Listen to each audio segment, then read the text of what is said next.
Bonjour à tous, on est là, DV Talks Moto, avec le nouveau Français, le dernier Français dans le championnat américain de motocross qui va commencer ce week-end à Pala.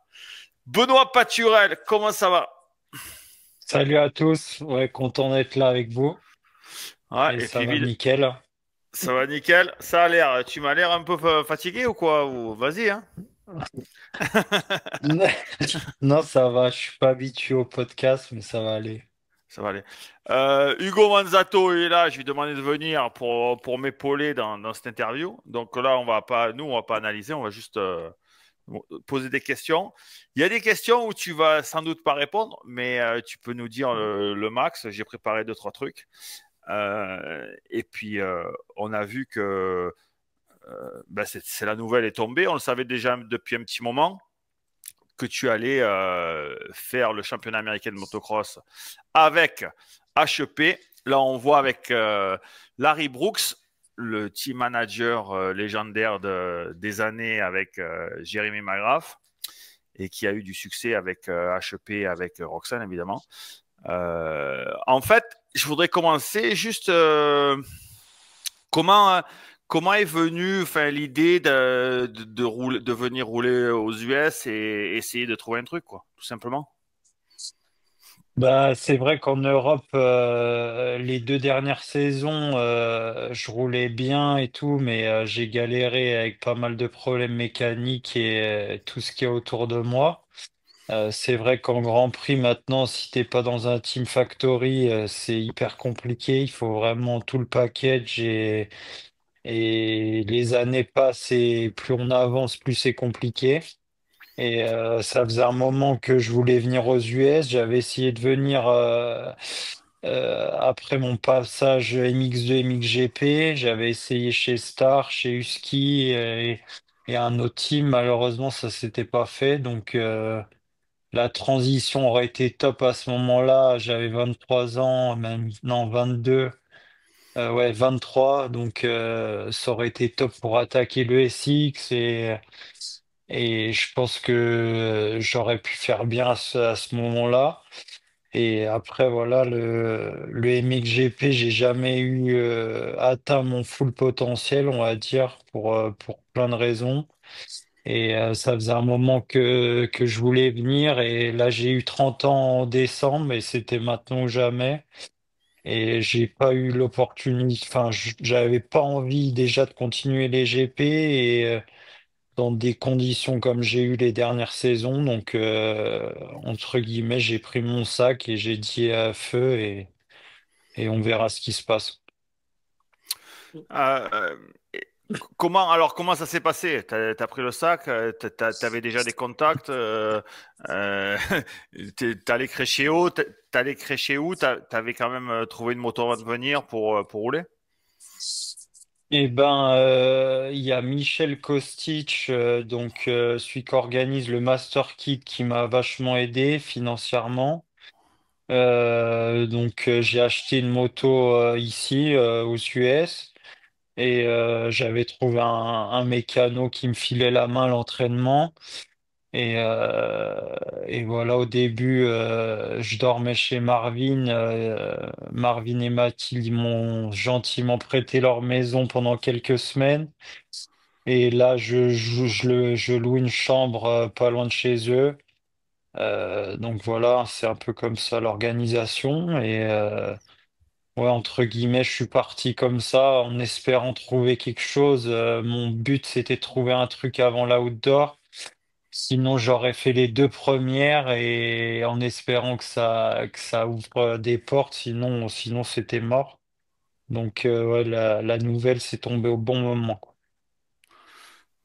Hugo, t'as un truc? Quand tu as voulu venir aux US, pour venir aux US, quand on est français, on sait que c'est très compliqué. Il faut trouver un véhicule, une caisse à outils, trouver des pièces de rechange, tout ça. Tu avais déjà des contacts hors Marvin sur place ou tu as vraiment tout fait en arrivant, aller chez un concessionnaire, acheter une moto et trouver avec tes partenaires que tu avais en Europe ou quoi? Est-ce que ça t'a aidé ou t'es venu vraiment fleur au fusil et je trouve sur place? Non, le contact que j'avais, donc c'était le mécano là qui m'a aidé pendant les 3 mois. C'était le mécano justement à DV dans ses grandes années quand il jouait le titre.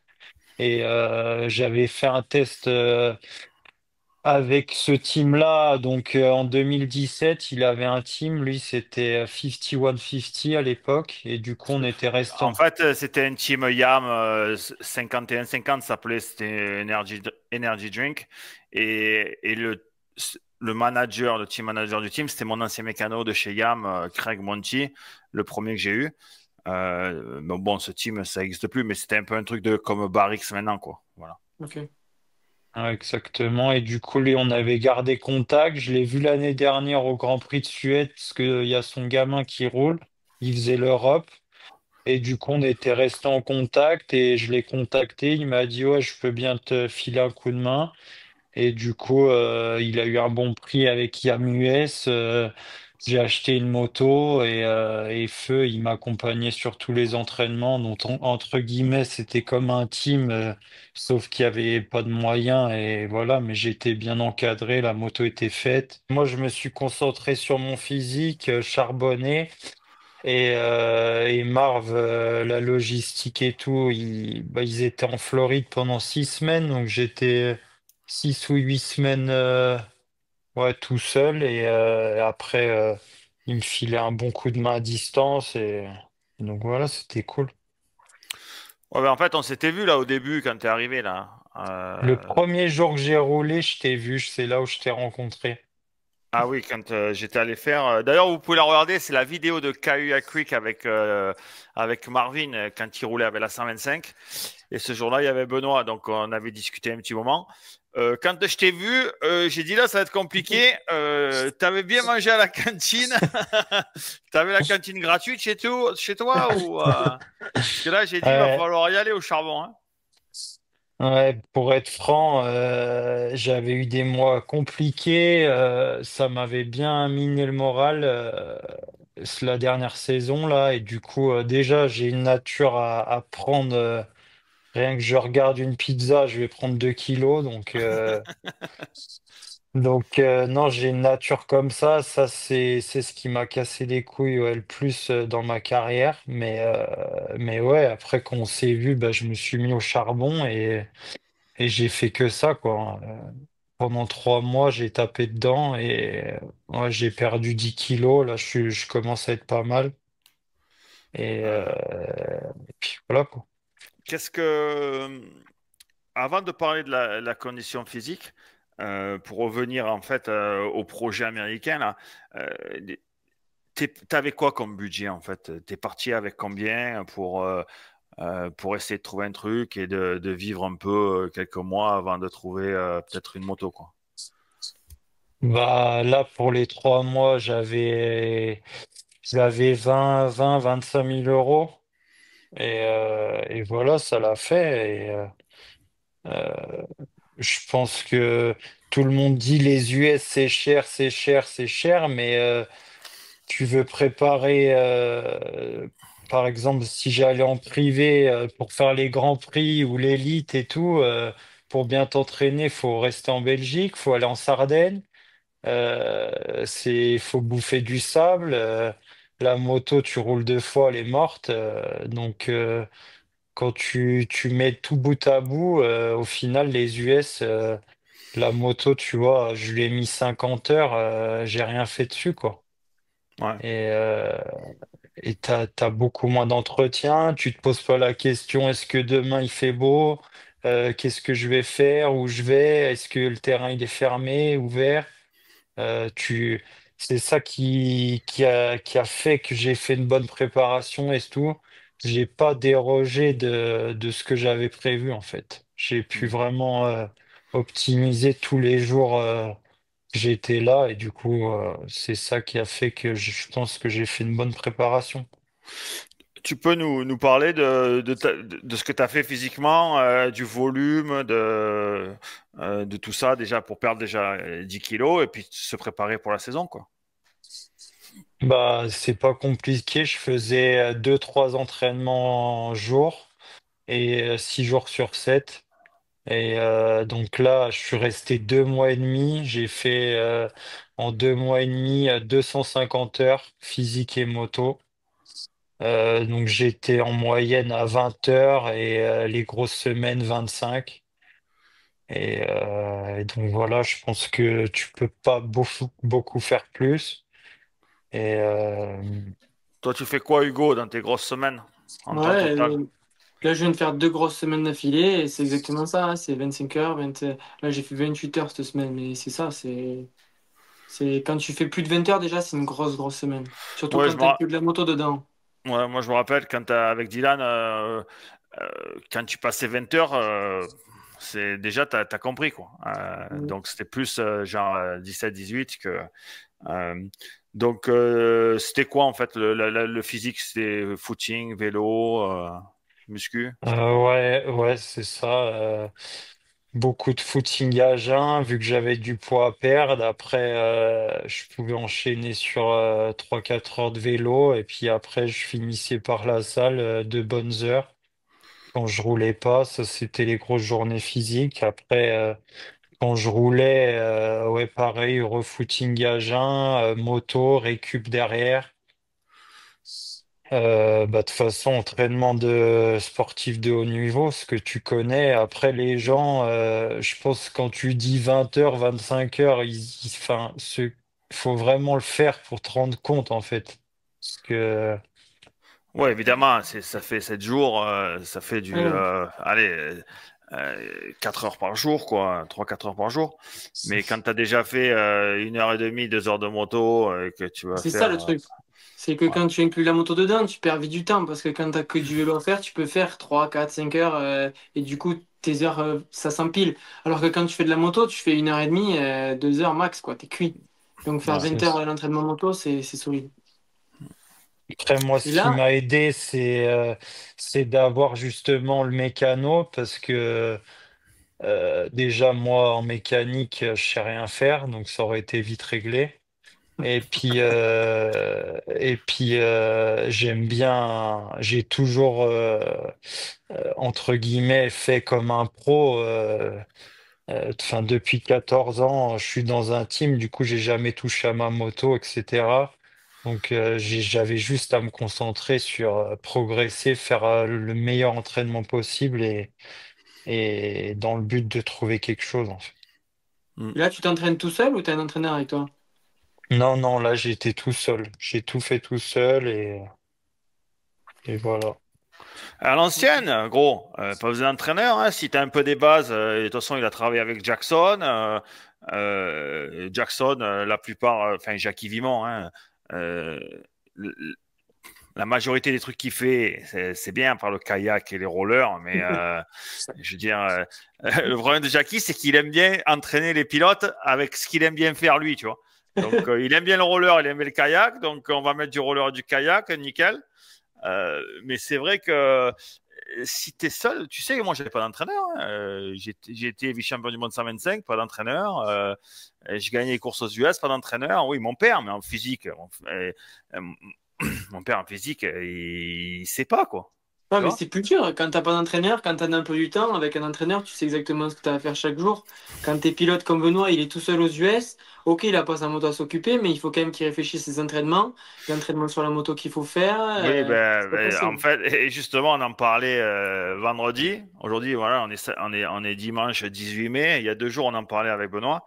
Et on a parlé de physique aussi quand je l'ai vu à Kayak Week et tout, ce qu'il fallait faire, pas faire. Mais de toute façon, il a des bases. Et on a parlé vendredi et pendant 1 heure. Euh, à un moment donné, en fait, il est un peu comme toi. T'es un peu bourrin quand même dans l'entraînement, Benoît, non? Parce que Ben, j'ai toujours peur d'en faire pas assez, quoi. Du coup, ouais, mais c'est ça. C'est pour ça que vous êtes un peu, vous n'avez pas le même niveau, et pas au même euh, point dans vos carrières et tout. Vous n'avez pas fait les mêmes choses. Mais j'ai discuté quand j'ai vu ce qu'il faisait. Je dis gros, relax, tu vas pas faire 3 courses là. Tu vas finir au SAMU. Parce que je le dis souvent, le mieux c'est l'ennemi du bien. que tu fasses 3 heures de vélo tous les 2 jours, oui, c'est bien pour toi. Mais si tu fais 5 heures de vélo par jour, ça va à l'encontre. Tu vas être mort, tu vas pas pouvoir récupérer. Enfin bref. Euh, non, mais c'est cool de voir ça qu'un mec seul vient comme ça déjà avec un sac, avec 20 000 balles et espérer avoir un truc. Et si ça marche pas, ben, au moins tu auras essayé. Moi, je trouve que c'est quand même respectable. Il n'y a pas grand monde. De nos jours, on attend les mecs qui le déroulent le tapis. Il faut avoir un semi-remorque. Il faut avoir ah oui, mais il faut que je trouve un team, tu vois. Et je le dis souvent. Hein, qu'est-ce qu'on faisait nous? Ben, on venait avec une valise de billets. Et on faisait comme Benoît, quoi. Moi, j'habitais dans un garage. On avait des motos par-ci. On savait pas où rouler. C'était avec la tub et le couteau, quoi. Donc, non, mais c'est comme ça. Maintenant, le problème, c'est on a perdu ça parce que tout le monde vient avec le tapis rouge et veut venir avec le tapis rouge. Tu vois. Donc, il faut des teams et tout. Donc, c'est respectable de voir ça. Donc, tu as fait de la moto. Tu me disais que tu faisais des journées de 2 heures de moto. Là, ça commence à faire, non? C'était 2 heures max et une heure et demie minimum Ouais. à chaque fois. De Donc, c'est pour toute ça que façon, tu payais après, tu payes le terrain, l'assurance, enfin tous les frais. Tu vas pas aller faire 10 minutes de moto, quoi. Donc, toi, tu veux euh, en avoir pour Il ton argent. rentabilise. non, mais c'est pas ça. C'est que quand voilà, j'ai tout mis, quoi. Les Parce qu'en fait, efforts. tu parlais de. Donc, un terrain aux US, c'est 40 balles hein, pour rouler. Et tu payais mon ancien mécano, tu le payais à la pige par jour pour venir au Ouais, terrain, c'est ça? exactement. Et combien tu lui filais? Ouais, 100 balles. C'était respectable. Ouais, donc voilà, déjà t'as pas mis l'essence dans le pick-up ni dans la moto, ça t'a coûté 140 balles, quoi. Plus Donc, l'assurance pour rouler parce qu'il est français. ouais. Exactement. T'as pris quoi comme assurance? C'était sur ton sport et ouais, pendant le séjour, ça avait augmenté vachement. Et ouais, ça coûtait 200 balles par jour. Ah, toi, tu payes à la journée? Ouais. Ouais. T'as fait une cagnotte Litchi ou quoi? J'ai vu des cagnottes Litchi pour les assurances passer là. Non, j'ai pas fait. Non. Euh, comment est venu le contact avec HP et Larry Brooks? C'est eux qui m'ont contacté. C'était au mois de mars, donc mi-mars, où il m'a appelé, le patron, donc Dustin Pipe. Et ils m'ont dit qu'ils étaient intéressés, etc. Et du coup, ça a mis quand même pas mal de temps. Les semaines ont passé. Après, vu que le SX ça enchaîne tous les week-ends et tout, qui jouait un titre avec Roxen, bah, ça prenait du temps. Donc j'ai eu le test, j'ai essayé la moto 2 jours avant que je rentre, parce que j'avais prévu de faire Tomer et Saintos, deux courses inter justement en préparation pour la outdoor. Et je devais rentrer aussi pour le visa. Et du coup, j'ai essayé la moto elle, le 15 avril et voilà, on a eu un accord verbal, c'est super bien passé. Et après, le temps que le contrat se fasse et que ça signe, eh ben, voilà, ça s'est fait là, donc ouais, super content. Donc, t'es monté, eux, ils sont basés en Californie du Nord. T'es monté Ça- avec ton pick-up Ford 2004. Attention, il a un pick-up Ford. Tu vois, ça aussi, je respecte. Tu vois, les mecs, ils veulent toujours beaux trucs et tout. Euh, j'ai vu son pick-up quand on était chez Marvin dimanche dernier. J'ai dit là, attention, chaud. J'ai dit, il doit avoir au moins 300 000 miles, 300 000 bornes, ton truc. Il regarde le compteur. Il a 500 000 kilomètres, son truc. Imagine. Et ça roule. Incassable. Ben, ben, pour l'instant, il n'est pas cassé. Et en fait, tu le loues, ça aussi. Donc là aussi, il C'est y a encore une ça, histoire de budget. Donc il c'est loue ça. un. Et ça, tu loues combien? Tout a un prix, je loue ça 1000 balles, mais ouais, c'est pas donné, tout est... Après, voilà, là, j'ai un bon petit contrat et tout, ça va aller, quoi. Donc ouais, c'est les US. Il n'y a rien qui est gratuit ici. Même l'air que tu respires. Tu vois, ma maison, elle est payée comptant, tu vois. Et tous les ans, je paye quand même 12 000 balles pour habiter dedans, quoi. Avoir le droit de respirer dans ma baraque. Donc, tu vois, c'est cool comme truc, le concept. Euh, quand tu es allé faire le test en Californie du Nord, c'était sur quel terrain? C'était un terrain privé à eux, un peu sablonneux. Donc déjà, bah, moi qui ai bouffé du Lomel, la voiture en voilà, bah, j'étais content. Ouais. Et bon, terrain assez facile, il n'y avait pas trop de trous et tout, bien arrosé, un peu genre Rotobiano, c'est nous en Italie. Ouais. Et, euh, et voilà, non, direct, la moto, je me suis bien senti dessus. Bah, le team, avec les résultats qu'ils font, on s'en doute, c'est ultra pro, quoi. Ça fait plaisir de. Bah, depuis que j'étais en NMX2 dans un Team Factory, c'est vrai que là, je vais retrouver un team usine avec des gens compétents et un soutien et un support qui fait du bien, qui fait plaisir. Et du coup, tous les feux sont ouverts pour que ça marche, quoi. Et la moto, t'as trouvé comment puissance, partie cycle, le fait de chercher. Au début, tu cherchais le bouton pour démarrer, non? Euh, Non, ça a été. Il y a eu trop de blagues avec ça, je l'ai tout de suite trouvé. mais la moto en performance moteur et partie cycle.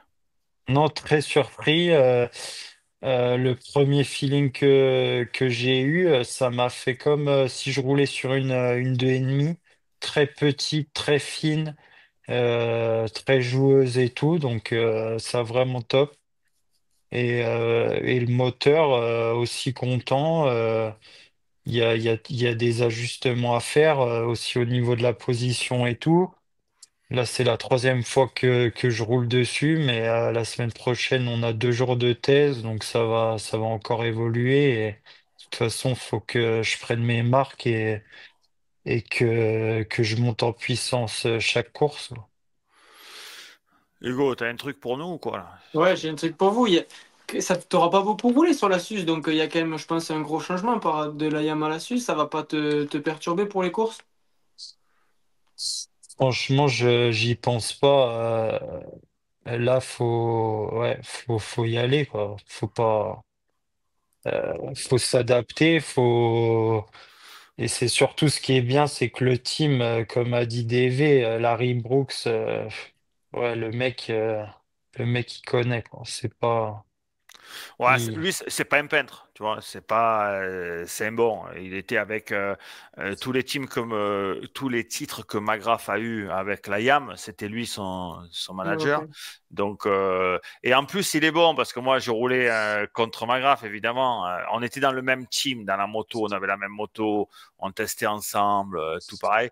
Mais en fait, le samedi, le jour des courses, il prenait la moto dans mon camion, il la menait sous le camion Chaparral.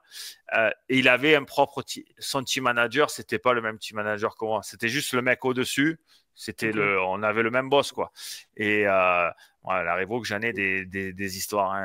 Le mec, pendant la finale 125, par exemple, quand McGrath il rentrait en tête en finale, il allait, tu sais, quand tu as les mécanos devant la grille, en fait, tu sais, qui panotent, ils sont devant Ouais. la grille des fois. Ben, il y allait et il savait où McGrath allait se mettre. Et il se mettait, hop, Il préparait la trace. il préparait la trace derrière la grille et on le Ouais. voyait, on le voyait. Et ça, en fait, c'est un mec que presque tu détestes avoir contre toi, mais que tu adorerais avoir On va voir avec toi. avec toi. Donc oui, je pense que c'est bien pour toi, Benoît. Euh, une question que tu vas sans doute pas répondre. Tu vas gagner combien chez HP? Ouais, ça, j'ai pas envie de le dire, mais en Non, tout cas, non, ce que je peux dire, c'est que la base de salaire est correcte, mais c'est pas ouf. Par contre, il y a des gros bonus, donc à voilà, moi allez. En parlant de bonus, ça Et t'as c'est les contingency aussi. oui. Oui. Est-ce que tu as comment Allez, tu vas pas là, tu fais 2 fois 10, tu vas gagner combien? 2 fois 10, ouais, 3 4 000 balles, ouais.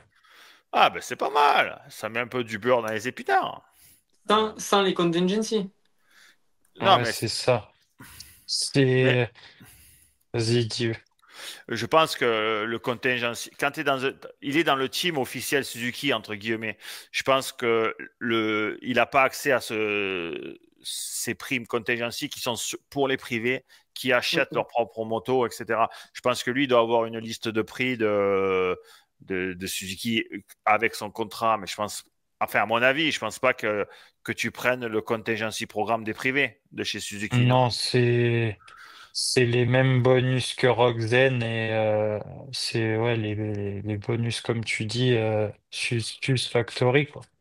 Ouais, mais bon, Roxane, s'il fait 10, il n'a pas de prime, tu vois. Mm. Donc je Bah, pense en que tout toi, cas là les bonus ça va jusqu'à la 20e place tu vois. ouais, tu vois, donc Roxane, il n'a pas ça. Il a Mm. top 3 et basta. Donc pour des pilotes comme Benoît, c'est bien que les teams fassent des bonus. Donc ils sont un peu moins payés au salaire, mais ils payent à la carotte. Si tu fais bien, tu gagnes bien ta vie. Voilà, donc et de toute façon, le budget va automatiquement venir du contingency programme, donc de l'argent qu'il y a euh, available, disponible aux pilotes qui achètent leur moto. Voilà. Euh, quoi d'autre, Hugo? Ben, comment tu te sens avant ce début de saison? T'es en forme? Quels sont tes objectifs? Est-ce que tu te vois direct dans le coup, performer avec les tops, ou tu trouves qu'il y a une grosse différence par rapport à MXGP? Comment tu te sens?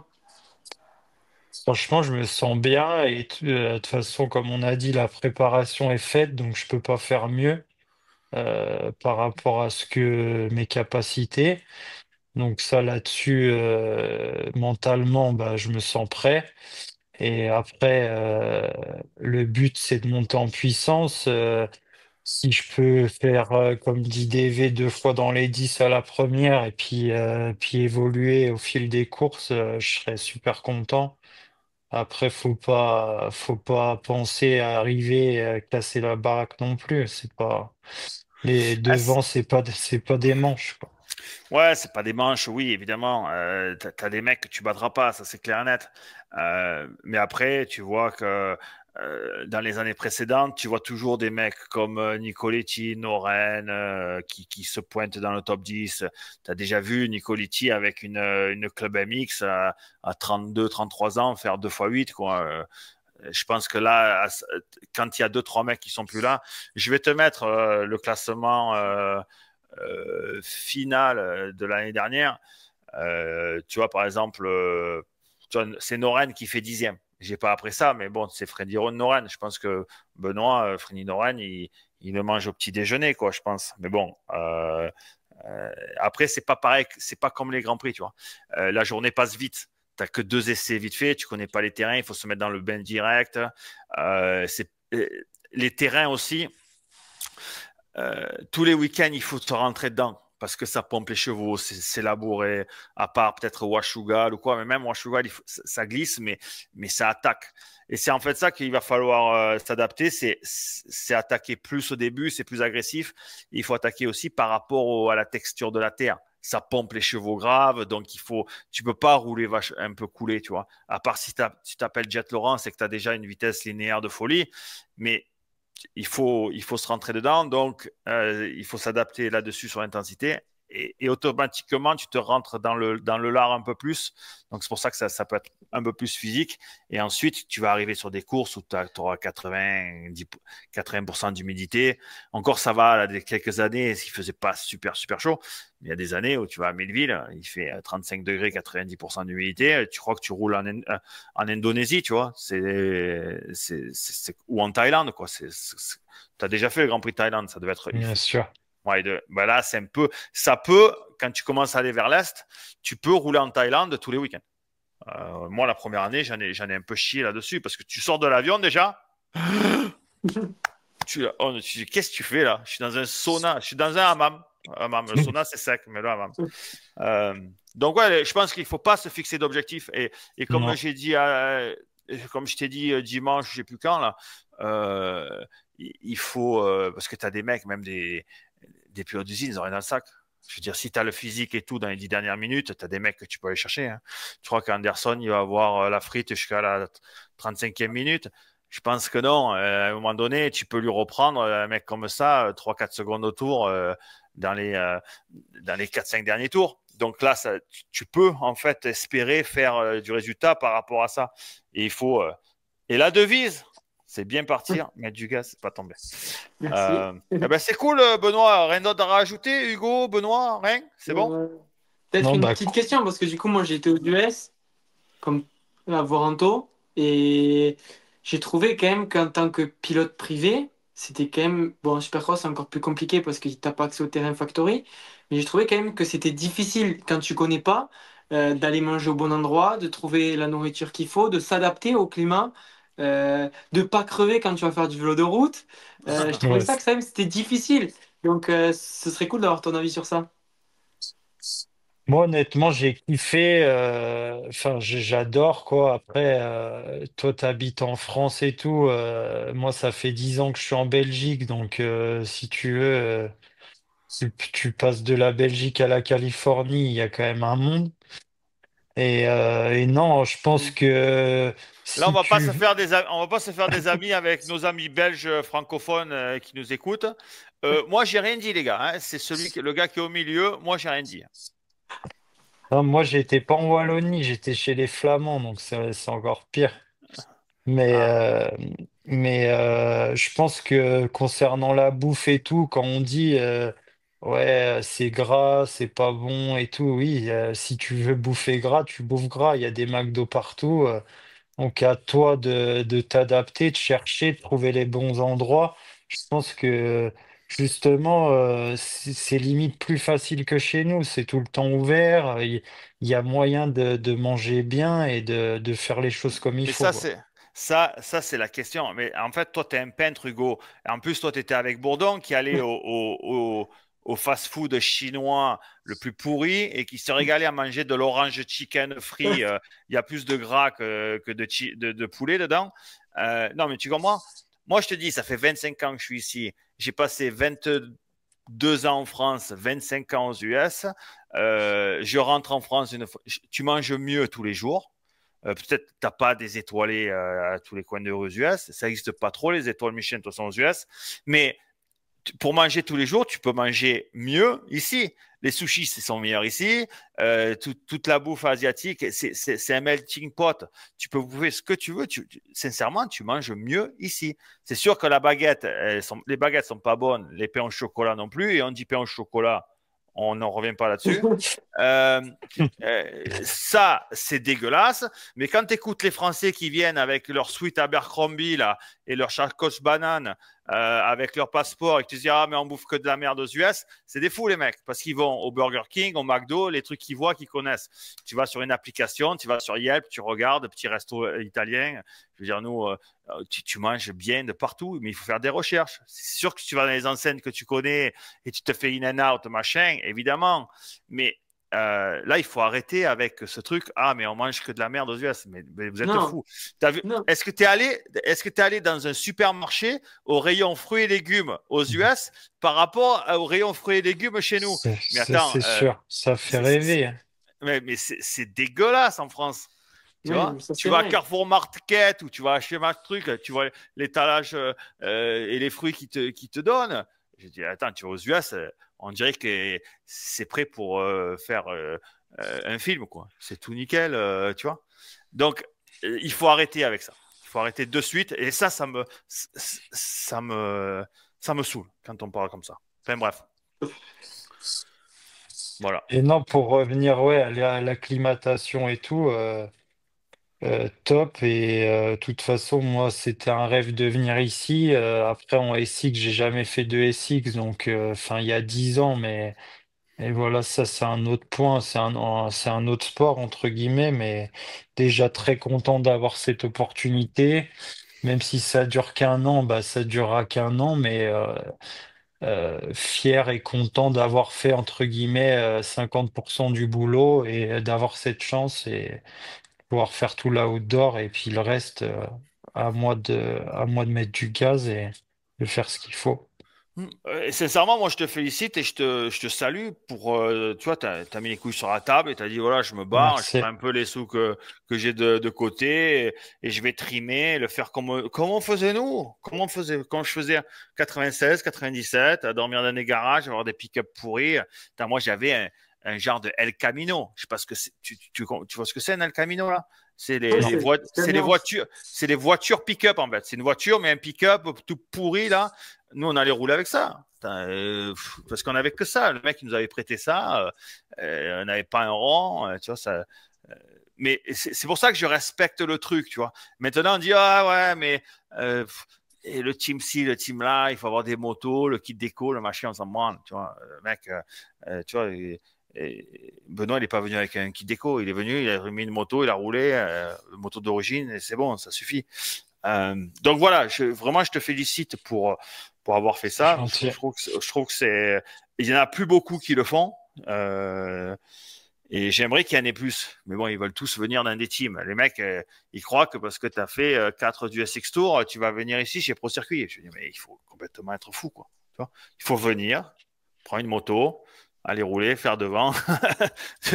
Tu crois que je l'ai eu comment, moi, mes 400 000 par an chez Yam la première année tu crois que je les ai eus en restant faire poète-poète chez moi? Non, je suis venu, j'ai mis mes coups sur la table, j'ai fait 14 tours en tête à San Diego avec une moto privée.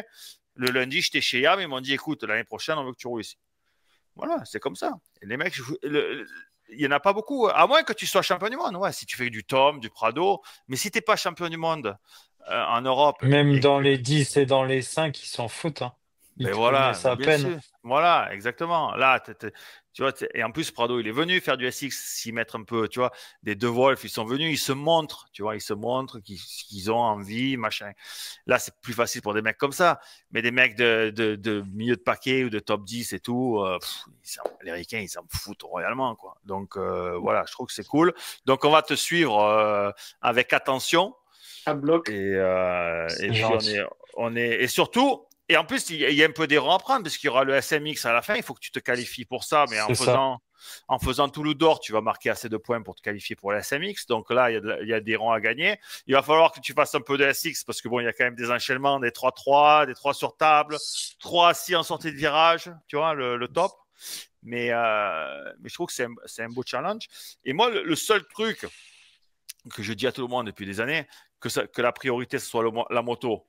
Tu bosses et que quand la grille elle tombe à gaz à l'arrivée et pas me dire j'ai pas j'étais je savais pas trop les 4 derniers tours machin truc non il n'y a pas de 4 derniers tours ou 4 premiers tours, c'est à bloc du début à la fin. C'est pour ça que tu montres que tu as les dents qui traînent par terre. Ça, les ricains, ils adorent. Et après, si tu veux, ça peut déjà, ça te fera faire un meilleur résultat et peut-être que ça va t'aider à faire On ouvre à d'autres t'ouvrir des portes. portes. Voilà. Cool. Voilà, voilà. On est bon. Merci beaucoup, Benoît, Hugo, Merci. d'être venus. Avec Et grand plaisir. demain, enfin, on va mettre ça en ligne et vous aurez sans doute un preview de la saison MX. Je suis en train de préparer qu'on fera avec Hugo et Marvin en théorie demain. Et ça, je mettrai en ligne. Là, vous aurez ça lundi matin à la place du débrief. Merci beaucoup, les gars. Et puis, Merci pour l'invitation. ciao. Et bon courage pour la suite et à bloc. Ouais. Comme ça, comme je fais là. Allez, ciao tout le monde. Ciao.